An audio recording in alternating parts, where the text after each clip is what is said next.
Bom, nós estamos nessa manhã e vamos dar continuidade à nossa mensagem, nessa série de mensagens que nós intitulamos Jesus por Ele mesmo, em que o próprio Jesus se define quem Ele é.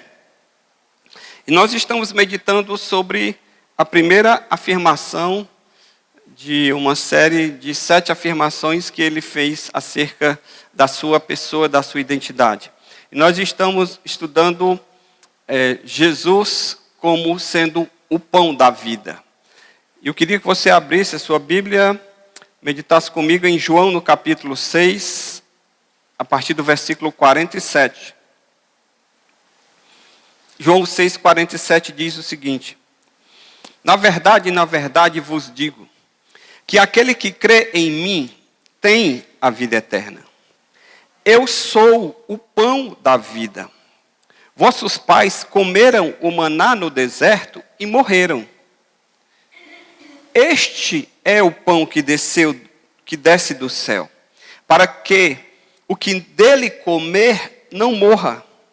Eu sou o pão vivo que desceu do céu. Se alguém comer deste pão, viverá para sempre. E o pão que eu der é a minha carne, que eu darei pela vida do mundo. Versículo 58. Este é o pão que desceu do céu, não como de vossos pais, que comeram o maná e morreram. Quem comer este pão viverá para sempre.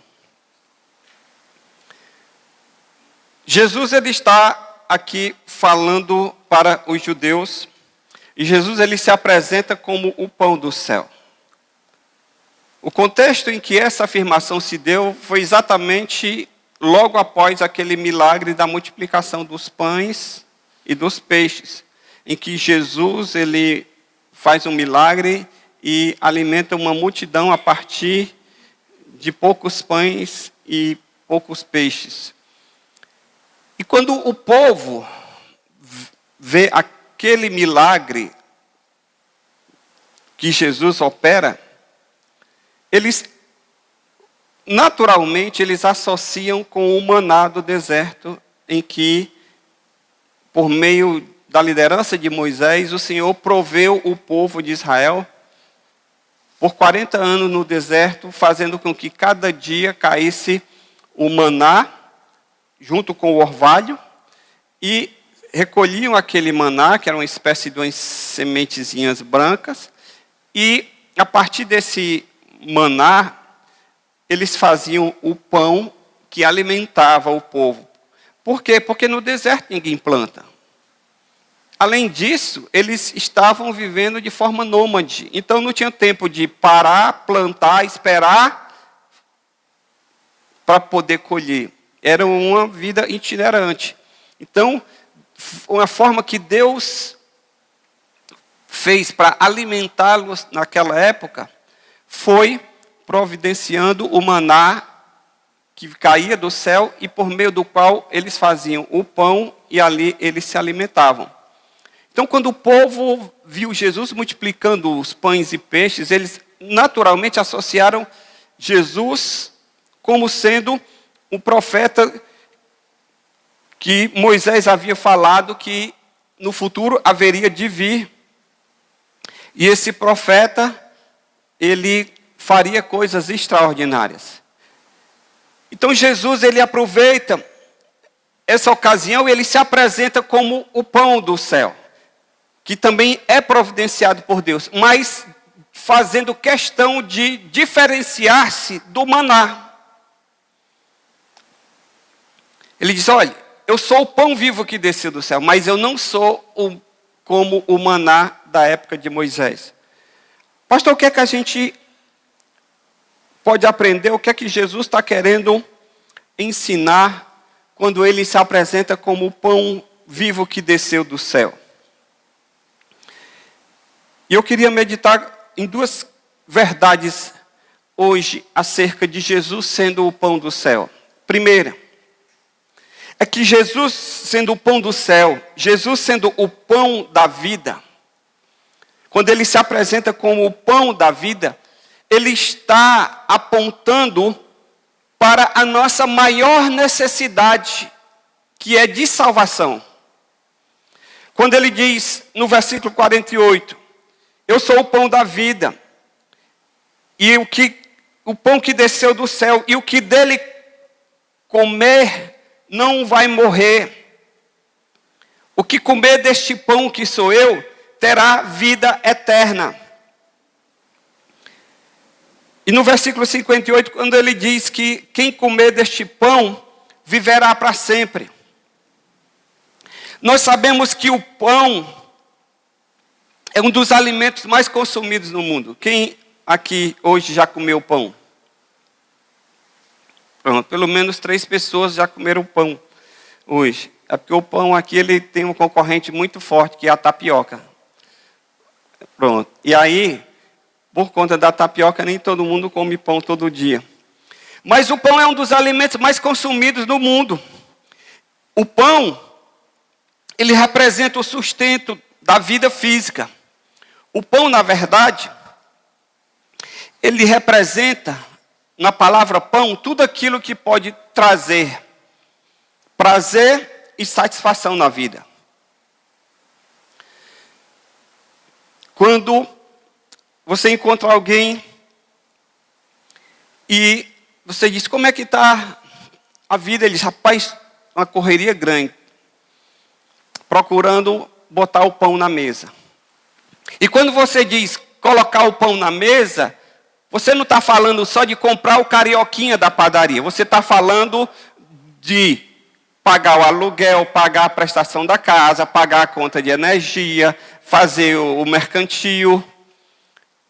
Ou seja, quando você fala de pão, você engloba todas as necessidades para garantir a sobrevivência física, para garantir a estrutura que a gente precisa para a nossa vida. Por conta disso, a maioria das pessoas acaba se equivocando quanto à sua real necessidade.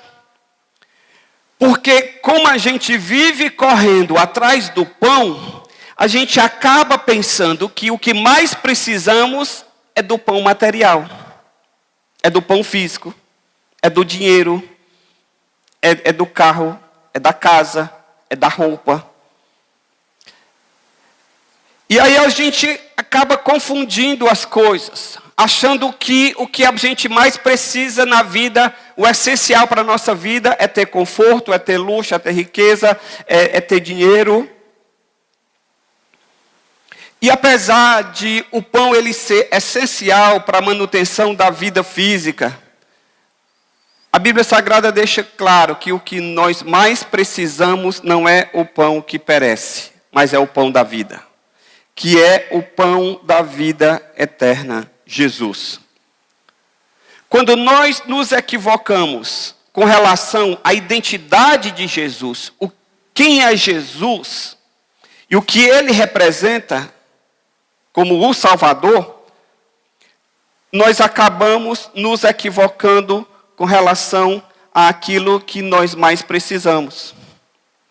Porque se eu entendo, acompanhe comigo o raciocínio, se eu entendo o que eu mais preciso na minha vida é do dinheiro, é dos bens materiais, o que é que então que eu preciso fazer, lutar, correr todos os dias da minha vida?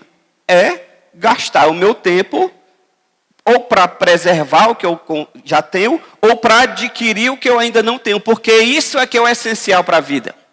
Então, quando há essa falta de entendimento, aí uma pessoa chega e diz assim, olha, você precisa de Jesus, que é o Salvador. A pessoa diz, para que eu vou precisar de Salvador? O que eu preciso é de comida na mesa. Esse negócio de religião, estou fora. Eu sou ateu, eu sou agnóstico. Então, veja qual é o problema quando a gente não entende Jesus como sendo o pão da vida. Quando a gente se equivoca com relação ao sentido de quem Jesus é. Nós acabamos pensando que o que a gente mais precisa na vida é do pão que perece e não do pão que dá vida eterna. Jesus, ele fez questão de demonstrar que a vida, ela vai além daquilo que é material. E que nós temos necessidades que os bens terrenos não são capazes de suprir. O próprio Deus, já no Antigo Testamento, havia alertado o povo. Quando os tirou do Egito para levá-los para a terra prometida, o Senhor faz um alerta ao povo. Lá em Deuteronômio, no capítulo 8, no versículo 2, olha o que é que Deus alerta o povo de Israel quanto à sua maior necessidade. Deuteronômio 8:2. E te lembrarás de todo o caminho pelo qual o Senhor teu Deus te guiou no deserto, estes 40 anos, para te humilhar, para te provar, para saber o que estava no teu coração, se guardarias os seus mandamentos ou não. E te humilhou e te deixou ter fome, e te sustentou com o maná, que tu não conheceste, nem os teus pais conheceram, porque o maná não era uma planta que se plantava, não era algo que se cultivava, foi algo totalmente novo. Tanto é que maná significa, o que é isso? Quando as pessoas viram aquela sementezinha no chão do orvalho, olharam e disseram, o que é isso? A gente nunca viu. Foi aquele maná que Deus usou para poder prover o pão e eles comerem. Por isso que o Senhor está dizendo que tu não conheceste e nem os teus pais, porque não era uma planta que se plantava. Foi algo providencial de Deus. E aí ele continua dizendo, para te dar a entender que o homem não viverá só de pão, mas de tudo o que sai da boca do Senhor viverá o homem. Então veja bem, o Senhor disse para aquela geração que vivia em função do pão, que dependia do pão, que precisava cada dia do maná no deserto para suprir a sua necessidade. O Senhor diz, olha, eu estou a cada dia dando maná para vocês, a cada dia eu estou providenciando a comida para vocês, mas eu quero que vocês entendam que a maior necessidade de vocês não é do maná, mas é daquilo que sai da minha boca, é da minha palavra que sustenta a vida de vocês. Porque nem só de pão viverá o homem. Deus, ele supriu o povo que saiu do Egito com o maná. E mesmo assim, tendo experimentado o milagre de Deus, eles não entraram na terra prometida. Eles tiveram aquilo que alimenta o corpo, mas perderam o principal, que foi o que, pastor? Que era o relacionamento pessoal com o Deus que supre o pão. O povo de Israel passou 40 anos no deserto, comendo o pão que Deus dava diariamente. Mas a Bíblia diz que aquela geração não entrou na terra prometida porque eles não entenderam que o propósito de Deus na vida deles não era simplesmente suprir o pão, não era providenciar o pão, mas era ter um relacionamento com Deus. Que a maior necessidade dele não era necessidade física, mas era necessidade espiritual. E Jesus, quando ele se apresenta como o pão do céu, ele está querendo nos dizer isso. Que nós podemos nos equivocar em relação à nossa maior necessidade, que é de salvação e não do pão que perece. Porque o meu corpo e o seu corpo um dia vai desfalecer. Um dia meu corpo e o seu corpo, ele vai perecer. E, independente de qualquer coisa, tendo muito ou pouco, todos nós passaremos. Mas quando nós formos para a eternidade, quando nós formos encarar a vida pós essa dimensão, o que vai fazer diferença não é se você comeu bacalhau, não é se você comeu caviar, não é se você foi para os melhores restaurantes, não é se você vestiu as melhores roupas, Mas o que vai fazer diferença é se você teve uma vida com Deus ou não. Porque, quer tendo muito ou pouco, todos passarão. Quer tendo assistência médica ou não, todos passarão. E todos vamos enfrentar uma eternidade. E o que vai nos preparar para enfrentar essa eternidade é o nosso relacionamento com Deus. E não os bens que possuímos. A sua e a minha maior necessidade não é do pão que perece, mas é do pão da vida, Jesus Cristo, que dá a vida eterna. É necessário que a gente aprenda com a experiência do povo de Israel, aqui no deserto. Para quê? Para que a gente não repita os mesmos erros. Jesus, ele deixou uma advertência. Tanto em João 6,58, quanto em Mateus 6,25. E eu queria que nós lêssemos Mateus 6,25. Jesus, ele diz o seguinte: por isso vos digo, não andeis ansiosos quanto à vossa vida, pelo que haveis de comer, falando de pão. Pelo que haveis de beber, falando de pães. Nem quanto ao vosso corpo, pelo que haveis de vestir, falando de pão, suprimento, tudo aquilo que a gente precisa para viver. E ele diz o seguinte: não é a vida mais do que o mantimento? Jesus está dizendo, olha, a vida não é só mantimento, a vida não é só comer, beber e se vestir. A vida vai muito além disso. Não é o corpo mais do que o vestuário? Não andeis, pois, inquietos, dizendo, que comeremos, que beberemos, com que nos vestiremos? E ele diz no versículo 32, porque todas estas coisas os gentios procuram. Ou seja, o mundo, a sociedade secular, o mundo todo está procurando isso. Está procurando o dinheiro. A economia hoje, ela é quem domina o mundo. O mundo, ele não é dominado pelos regimes políticos. Não é dominado pelas ideologias, se é conservador, se é liberal, se é comunista, capitalista ou socialista. O mundo hoje gira em torno do econômico. É o econômico que dita o sucesso ou o insucesso de um governo. Nós temos, por exemplo, a China, que é considerado um regime comunista. Mas é comunismo só na forma de pensar. Mas o que domina é o capitalismo. Quando o G20 se reúne e eles vão discutir as mudanças, os problemas no clima do mundo,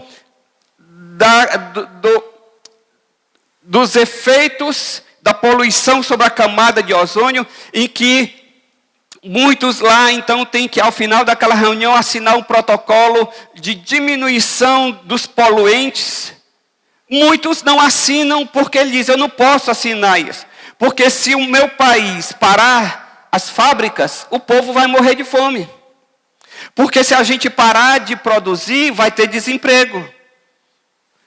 Então, é melhor que a gente continue deteriorando o planeta e a gente morra a longo prazo, do que a gente parar de poluir e aí a gente morra a curto prazo. É esse o raciocínio que está em torno das conferências climáticas.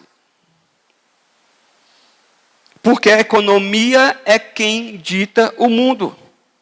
E Jesus disse, olha, eu sei que os gentios procuram isso, eu sei que as pessoas estão em busca disso. E ele diz, olha, de certo, o vosso Pai Celestial sabe que vocês precisam disso. O vosso Pai vos criou, sabe que vocês têm essas necessidades de comer, de beber, de se vestir.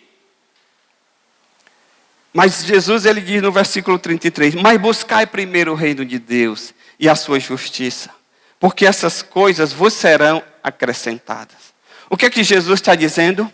A minha maior necessidade é buscar o reino de Deus. A minha maior necessidade é de salvação. A minha maior necessidade é de relacionamento com Deus. Porque o pão, o suprimento, o Senhor vai dar. Ele não vai deixar faltar. Mas você não faça como o restante do mundo e confundindo as coisas. Porque se você achar que a sua maior necessidade é do pão que perece, você vai olhar para Jesus nunca como o Salvador do mundo. Nunca como o seu Salvador pessoal. No máximo, como aquele que vai fazer um milagre para te dar aquilo que você quer. Comer, beber e vestir. E confundindo isso, você vai chegar ao final dos seus dias. Pode chegar lá, cheio de bens, cheio de riqueza, cheio de conforto. E perecer no inferno por toda a eternidade. Porque não entendeu a sua maior necessidade na vida. Pastor, se Jesus diz, busque primeiro o reino de Deus, o que é que consiste o reino de Deus?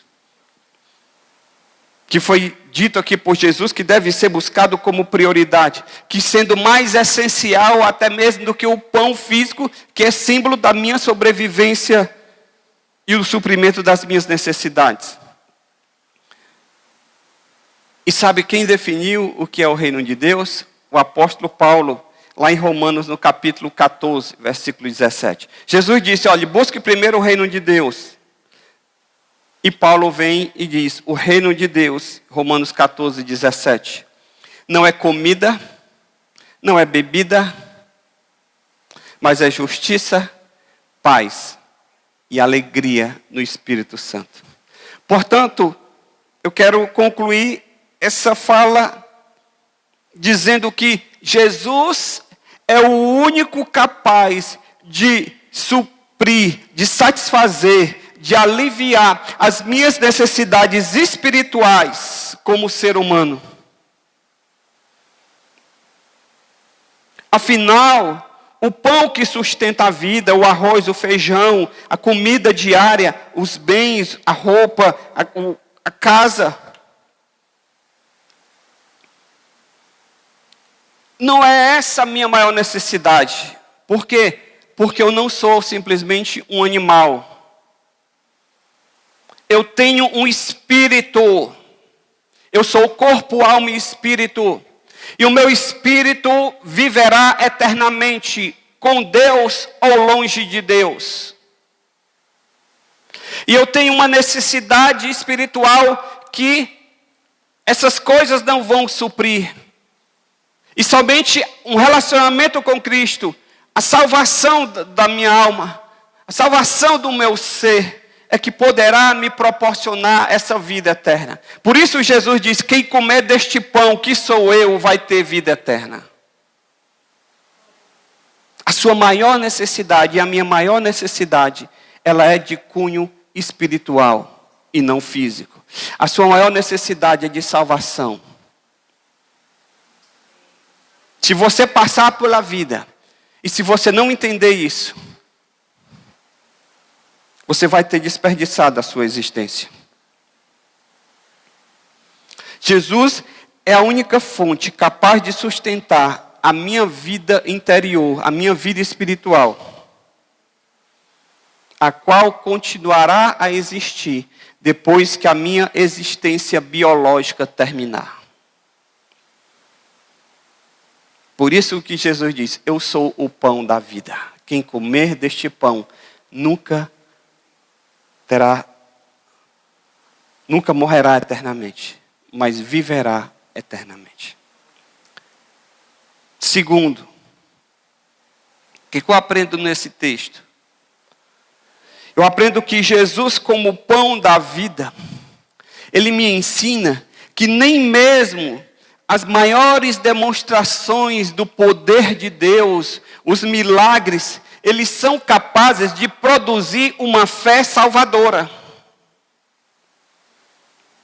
O fato de eu presenciar o poder de Deus, de eu ver cura, de eu orar e ver Deus curar instantaneamente o enfermo, curar um paralítico, fazer um milagre do cego enxergar, até do morto ressuscitar. Nem mesmo esses maiores milagres, essas maiores demonstrações do poder de Deus, são capazes de produzir em mim uma fé salvadora, que me traga vida eterna, que é a minha maior necessidade. O que é que Jesus diz no versículo 49 de João 6? Ele diz o seguinte: vossos pais comeram o maná no deserto e morreram. A geração do maná, mesmo tendo visto os milagres das pragas no Egito, foram 10 pragas extraordinárias que botou Faraó e todo o seu império abaixo. Depois que saíram, atravessaram o mar a pé enxuto, porque Deus fendeu as águas do mar e eles passaram a pé enxuto. E quando os egípcios vieram em perseguição, Deus fechou as águas do mar e os egípcios morreram afogados. Hoje tem documentário na TV mostrando carros dos soldados no fundo do mar, naquele trecho. Essa geração, em seguida, começou a experimentar milagres no deserto. Durante o dia, Deus colocava uma nuvem para proteger do calor do sol, fazer sombra no deserto. Por quê? Porque como eles eram nômades, eles não podiam ficar debaixo das árvores. E nem a árvore ia com eles. Então, onde eles iam, a Bíblia diz que a nuvem acompanhava. Chegava de noite, o deserto, ele durante o dia é muito quente, e à noite ele é muito frio. Chegava à noite, não tinha energia elétrica e nem tinha como se proteger do frio. O que é que Deus fazia?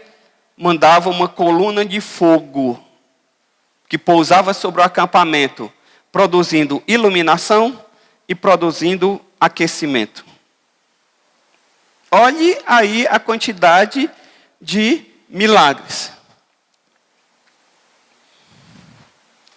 De manhã, tinha que tomar café da manhã. Pois de manhã, caía no orvalho aquela sementinha chamada maná, e com aquela sementinha eles colhiam, amassavam e faziam o pão e comiam. Chegou uma época em que eles disseram: a gente não aguenta mais pão, estamos cansados de pão. Eu nunca me cansei de comer pão, ou negócio bom, mas tem gente que pode enjoar pão. Eu acho que o segredo do pão é exatamente isso. Você não consegue enjoar, você come todo dia e não enjoa. O café com pão é bom demais. E eu gosto de pegar o pão e molhar dentro do café. Chegou um tempo, ele disse: estamos cansados do maná. Estamos com saudade das cebolas do Egito. Você tem saudade de cebola, meu irmão? Mas Deus, rico em graça, misericórdia e paciência, mandou codornizes. Eu acho que aqui no Ceará a gente chamaria de pomba de bando. A voante. De repente, começou a cair a voante, morreu. Eles pegaram a voante, mataram, comeram. A Bíblia diz que eles comeram tanto que ficaram cheios. E o que foi que aconteceu com essa geração que viu todos esses milagres? Simplesmente murmurou, e a Bíblia diz que Deus disse: vocês não vão entrar na terra prometida. E eles ficaram vagando no deserto, até por 40 anos, até que toda aquela geração antiga que saiu do Egito morresse e nascesse uma nova. Exatamente por não crerem no poder de Deus, apesar de terem visto o poder de Deus, eles não creram, não se relacionaram com o Deus que fazia os milagres. Desfrutaram tudo e não entraram na terra prometida. Pastor, onde é que tem isso? 1 Coríntios, no capítulo 10, no versículo 1. Olha o que o apóstolo Paulo fala acerca daquela geração que viveu todos esses milagres e mesmo assim não desfrutou de um relacionamento com Deus. 1 Coríntios 10, 1. Ora, irmãos, não quero que ignoreis que nossos pais estiveram debaixo da nuvem e todos passaram pelo mar. Versículo 5. Mas Deus não se agradou da maior parte deles, por isso foram prostrados no deserto. Então o que é que eu estou querendo que você entenda? É que nós podemos ver os sinais e ainda continuarmos impenitentes. Nós podemos ver as manifestações do poder de Deus e continuarmos sem salvação. Os judeus que dialogavam com Jesus, mesmo tendo presenciado o recente milagre feito por Jesus de multiplicar pães e peixes, eles ainda queriam que Jesus fizesse mais milagres. No versículo 30, olha o que é que eles dizem. João 6,30. Disseram-lhe, pois, que sinal, pois, fazes tu, para que vejamos e creiamos em ti? Que operas tu? Ou seja, Jesus, ele acabara de multiplicar pães e peixes.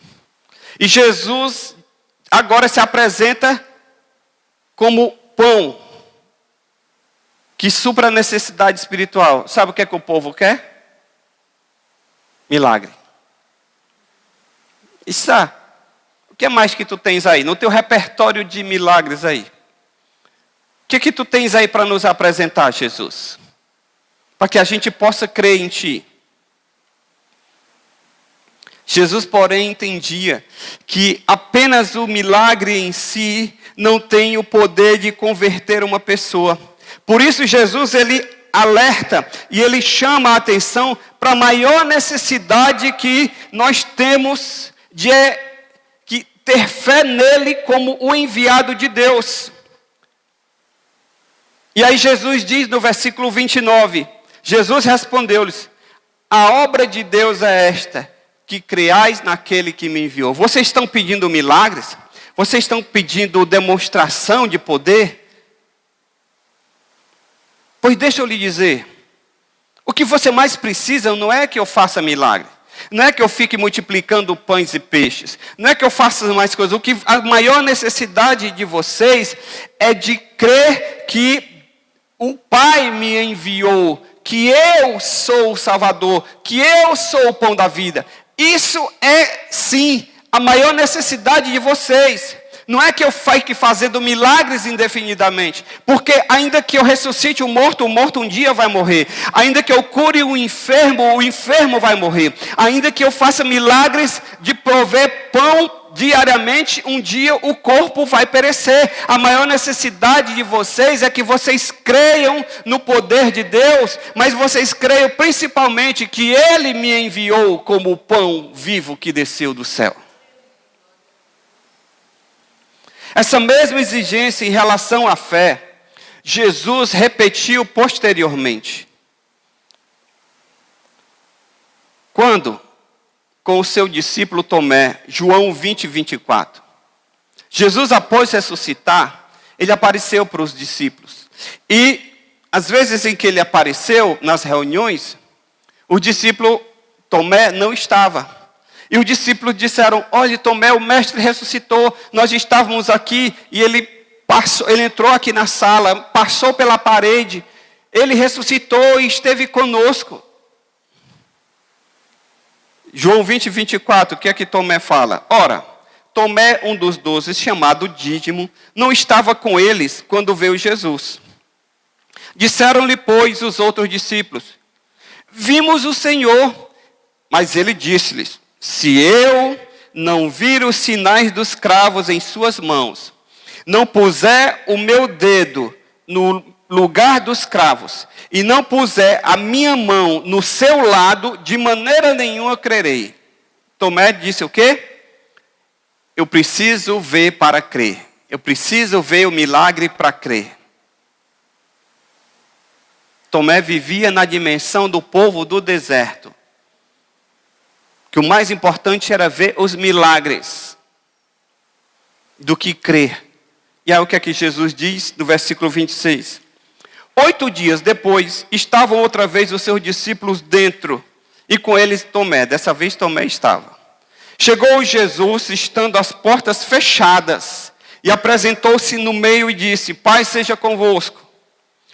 Depois disse a Tomé: Põe aqui teu dedo, vê aqui nas minhas mãos, chega aqui a tua mão, põe aqui do meu lado. Não sejas incrédulo, mas crente. E Tomé respondeu e disse: Senhor meu e Deus meu. Disse-lhe Jesus: Porque me viste, Tomé, creste? Bem-aventurados os que não viram e creram. A nossa maior necessidade não é de ver os milagres. Como eu disse há pouco, os milagres eles vêm no pacote da salvação. Quando eu creio em Cristo como meu Senhor e Salvador, Cristo vem morar em mim. Eu sou salvo, eu sou perdoado, eu sou lavado no seu sangue. Eu passo a ser a habitação do Espírito Santo. E Ele promete suprir as minhas necessidades físicas, tanto do suprimento, quanto de cura, de saúde. Mas a minha maior necessidade é o reino de Deus. Os milagres, eles não produzem fé salvadora, porque o povo de Israel experimentou milagres diariamente durante 40 anos e morreram sem desfrutar do relacionamento com Deus, sem entrar na terra prometida. É por isso que o apóstolo Paulo diz em 2 Coríntios 5:7, porque andamos por fé e não por vista. A fé, irmãos, se baseia só em sinais, e não na verdade da palavra de Deus. Ela pode levar a pessoa a se desviar, porque até mesmo Satanás pode realizar sinais e prodígios de mentira. Então, o critério da minha vida não é o milagre. O critério da minha vida é crer em Cristo. Eu não vou basear a minha vida no milagre. Eu não vou basear o relacionamento com Deus no milagre. Eu vou basear o meu relacionamento com Deus no que Jesus fez, no que diz a sua palavra. Talvez seja por isso que Martinho Lutero, o reformador, tenha dito o seguinte: qualquer ensinamento que não se enquadre nas Escrituras deve ser rejeitado, mesmo que faça chover milagres todos os dias. Vocês sabem que Lutero, ele foi o reformador, ele era um monge católico. E ele começou a ler a Bíblia, e ele vivia naquele tempo das indulgências, em que a igreja arrecadava dinheiro para construir a Basílica de São Pedro. A igreja arrecadava dinheiro para construir os templos. E a igreja vendia as indulgências, que eram espécie de perdão. E a igreja dizia o seguinte: quando você deposita a moeda no gasofilácio, o tilintar da moeda, que ela cai lá de cima até embaixo, ela vai tim. No tilintar da moeda, a alma pula do purgatório para o céu. E as pessoas contribuíam, motivadas com essa necessidade de salvação. Então elas estavam como que comprando. E Lutero começou a ler a Bíblia, começou a ler Romanos, e viu lá que Paulo falava que o justo viverá pela fé, porque pela fé nós somos justificados. Lutero disse: tem alguma coisa errada. Não é o que eu dou, não é o que eu faço, não são os milagres, mas é a fé em Cristo que é capaz de me aproximar de Deus e de me dar salvação. E é por isso que ele disse: olha, se não for a Escritura, se houver distorção da Escritura, pode ter milagre diariamente, que eu não quero. Apesar de Thomas Fuller ter afirmado que milagres são os coeiros da igreja infantil, Na verdade, irmãos, nós não estamos dizendo que os milagres não são importantes e não são necessários, mas que eles não são essenciais para a nossa salvação. Se você não gravar nada desse segundo ponto que eu estou tentando falar com você, grave o seguinte: milagre não é essencial para a minha salvação. Eu particularmente concordo com o que disse Matthew Henry, um comentarista bíblico. Ele diz: a graça levará um homem para o céu sem operar milagres, mas a operação de milagres jamais levará um homem ao céu sem a graça. O próprio Lutero fala: fiz uma aliança com Deus, que Ele não me mande visões, nem sonhos, nem mesmo anjos. Eu estou satisfeito com o dom das Escrituras Sagradas, que me dão instrução abundante, e tudo que eu preciso conhecer, tanto para esta vida, quanto para a que há de vir. O que Lutero está dizendo aqui?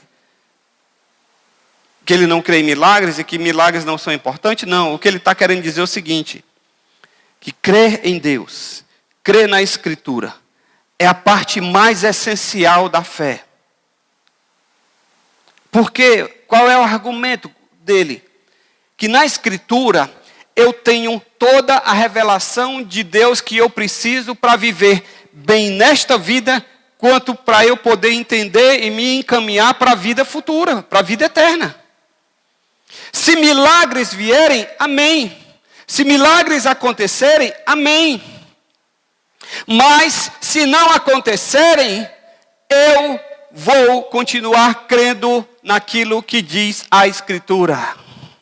Porque para mim, o essencial não são as operações, mas é aquilo que Cristo fez como o pão da vida, que me supre espiritualmente. Albert Barnes, ele fala assim: a Bíblia, como revelação de Deus, não tem a intenção de nos dar todas as informações que pudéssemos desejar, nem de resolver todas as questões com as quais a alma humana vive perplexa, mas a de transmitir o suficiente para ser um guia seguro para o porto de descanso eterno. A Bíblia, irmãos, ela não vai destrinchar para mim e para você tudo que a gente quer saber. Deus não vai, através da Bíblia, satisfazer toda a nossa curiosidade. Eu gostaria de saber como é que vai ser o céu nos mínimos detalhes.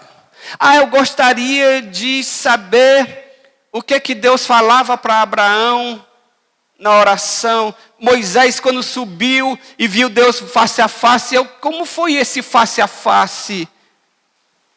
Eu queria tanto entender como foi o processo de ressurreição de Lázaro, onde é que Jesus foi, o que é que ele disse, como é que foi para que ele dissesse e Lázaro saísse, como é que aconteceu. A Bíblia não vai satisfazer quantos anjos cabem na cabeça de um alfinete.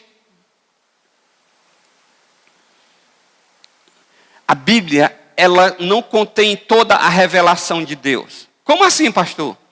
Na Bíblia não está contido tudo aquilo que Deus é, pode e sabe.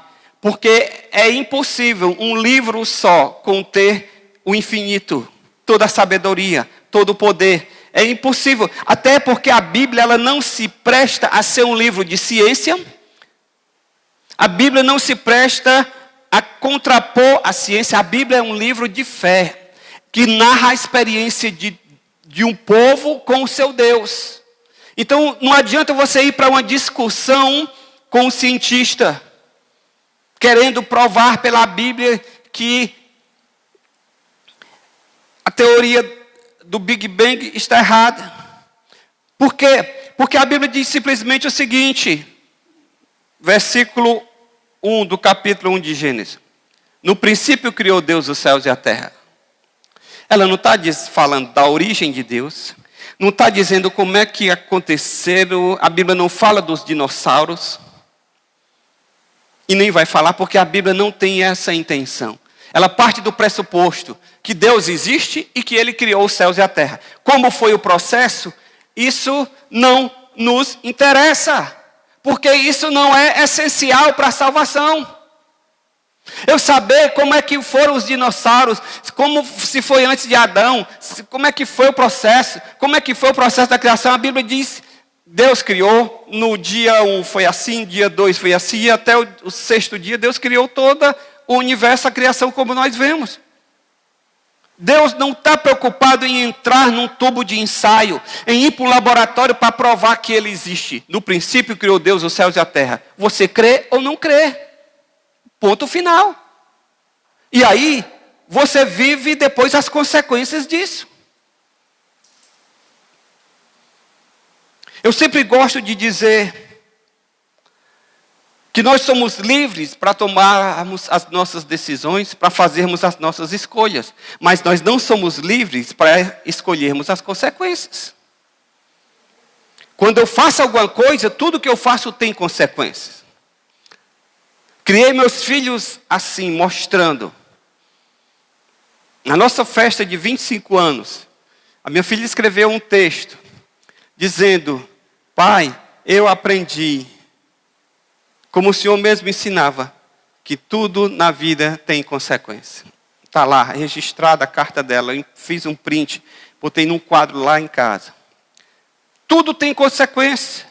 Eu fiquei ontem sabendo